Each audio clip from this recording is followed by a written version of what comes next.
Today I'm going to show you how you can build a simple Markov model in Excel to compare two drug treatments against one another. I'm a health economist with a decade of experience, so trust me when I say that putting together a simple Markov model in Excel really isn't all that complicated. If you've got a few minutes to spare, you can create a straightforward Markov simulation like the one on screen, which gives you key results such as ICERs, net monetary benefit, health state occupancy plots, and more. Let's start off by looking at our scenario. For today's video, we're focusing on oncology, which is a very common disease to build a cost effectiveness model for. In our scenario, we're comparing two hypothetical treatments for cancer, A and B.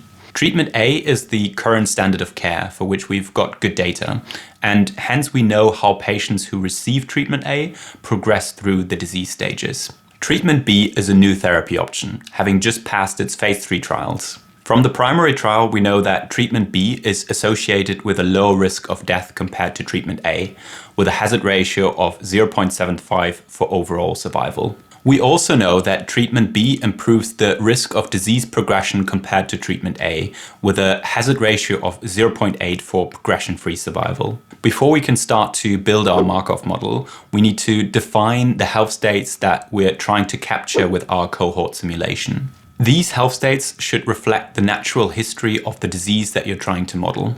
In our case, we're modeling an oncology disease, so we need to think about what stages patients go through while their disease progresses. Oftentimes, oncology models are built using a simple 3 health state structure, including progression-free, progressed, and death states. These are clinically meaningful states which capture the dynamics of cancer progression, and we've also got good data available from our phase 3 trial to inform these health states. That's why we're going to use this structure, which we can also visualize using a model diagram like this one. Looking at this diagram, we can see that patients who are progression-free can either remain in the health state, progress, or die. Once patients are progressed, they can either, again, remain in the same health state or die. We also know that death is an absorbing health state, meaning that once patients are in that health state, they remain in it permanently. Now that we've got our model structure, we need to define how patients move exactly between those 3 health states. This movement is reflected in the little arrows of our model diagram, and health economists like to call these movements transitions. To make things easy for us to work with in Excel, we're going to create a transition probability matrix. In our case, we need a 3x3 matrix since we've got 3 health states. But if you had more health states, for example, let's say 5, it would be a 5x5 matrix and so forth. Using our 3 health state structure, we need to enter 9 transition probabilities to make our simulation work. As treatment A is the current standard of care, we assume that we've got good long-term data for this treatment, which is why we can populate the transition probability matrix for treatment A. Patients who are progression-free are most likely to remain progression-free, so we assume a probability of 94% for this one. For our PFS health state, we also assume that patients have a 5% chance of progressing and a 1% chance of dying. Once patients are progressed, the chance for them to die increases, going up to 10%. Since the transition probabilities in each row must always add up to 1, and since patients can't go back to the progression-free health state when they're progressed, we know that the probability to remain progressed is 90%. Lastly, we know that death is an absorbing health state, so we set the probability to remain in that state to 1 and all other probabilities to 0. With this transition matrix done, we could get started modeling the health state occupancy for A.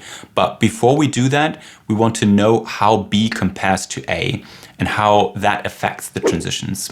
This is where we can use our hazard ratios from before to adjust the transition probabilities for B relative to those for treatment A. Mainly, we're interested in 3 transitions: PFS to progressed, PFS to dead, and progressed to dead.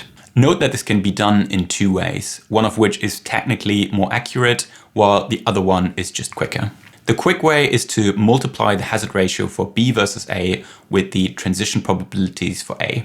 For the PFS to PD transition, for example, we would multiply 5% times 0.8, which means that our adjusted transition probability going from PFS to PD for patients who receive treatment B is 4%. If you want to go by the book, you instead convert transition probabilities to hazard rates. Apply the hazard ratio to derive adjusted hazard rates, and then convert the adjusted hazard rates back to probabilities.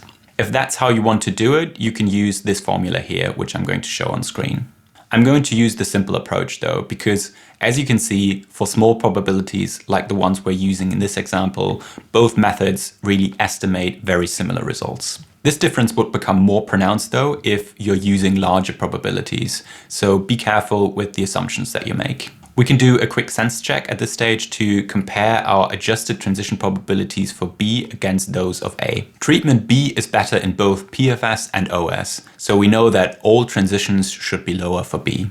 The last step is to populate our full transition matrix for B, for which we're using our newly calculated transition probabilities and fill up the remaining probabilities highlighted in pink, knowing that all rows must add up to 1. We're almost good to go now, but we still need to assign the payoffs for each health state.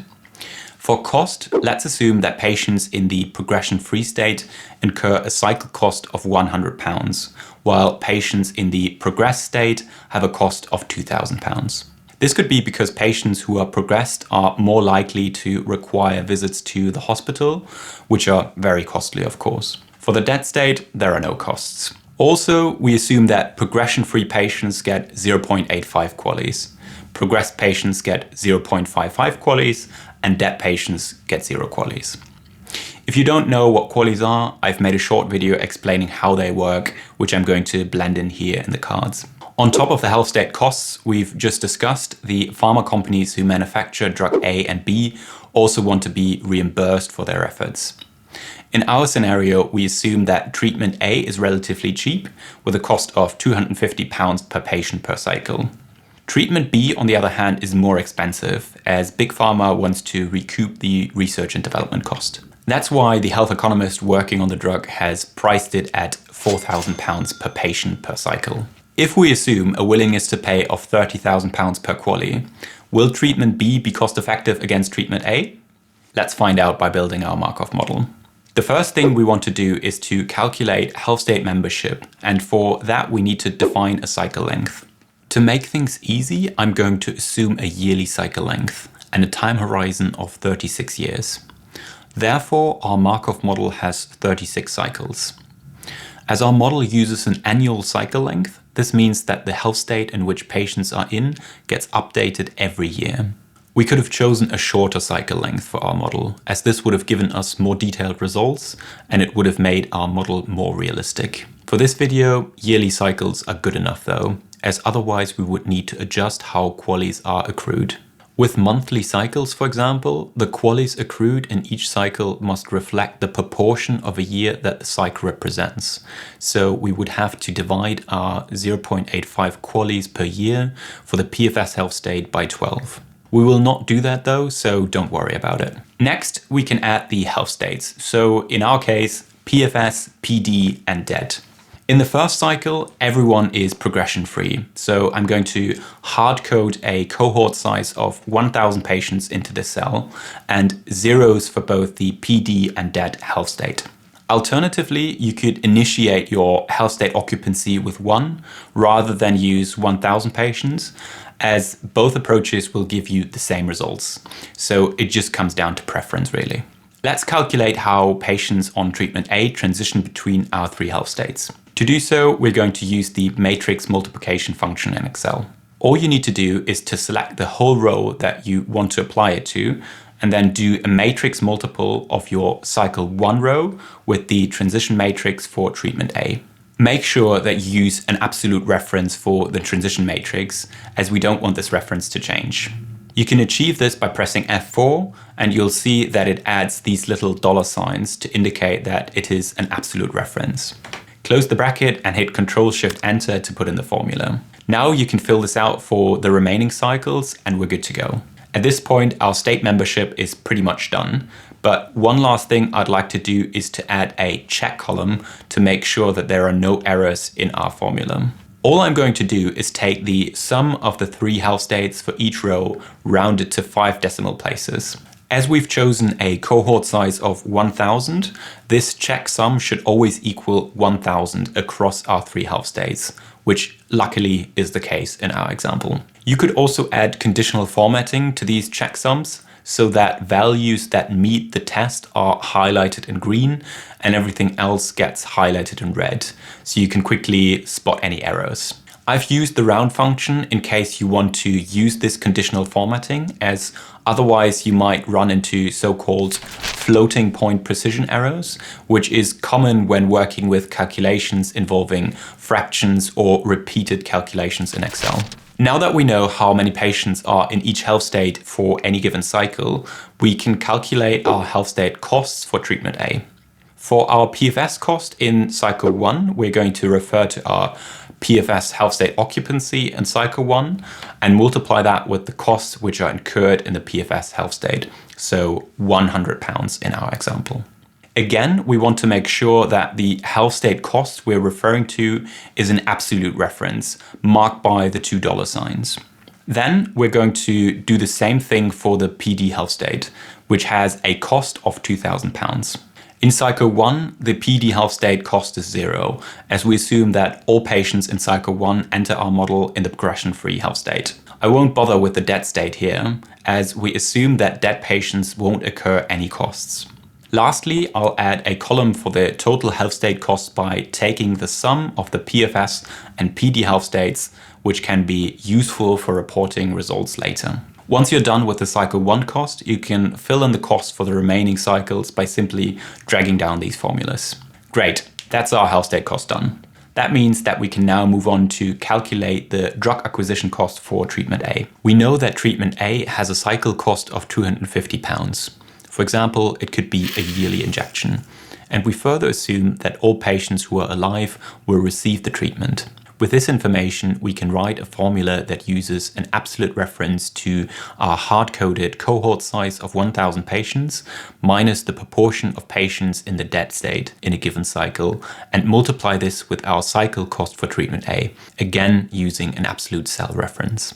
As you can see, our drug acquisition costs are £250,000 in cycle 1, which makes sense as 1000 patients receive a treatment that costs £250. We can also observe that our drug acquisition costs decline over time as more patients enter the dead state and hence less patients are receiving the drug treatment and the associated cost. The last cost we're interested in is the total cost, which in our case is the sum of the total health state costs and the drug acquisition cost.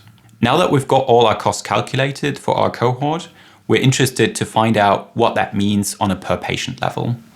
That's why we're going to calculate our total cost over the entire duration of the model, averaged per patient. We get that cost by taking the sum of the total cost per cycle and dividing it by our cohort size. We can do the same for our health state and drug acquisition costs so that we can create compelling visualizations later for our results. We're on to the QALYs now.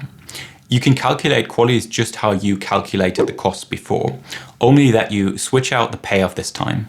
So for the PFS health state, we're going to apply a payoff of 0.85 QALYs and multiply that with the state membership for treatment A. For the PD state, the QALY payoff is lower than for PFS because patients are more severely affected by the disease. And so we're applying a payoff of 0.55 and multiply that by the state membership for PD. We're also adding another column for total QALYs and we're calculating the per patient results as we've done before for the cost. With that out of the way, we're done calculating everything we need for treatment A. However, since we want to look at comparative results against B, we need to repeat the same calculations for treatment B.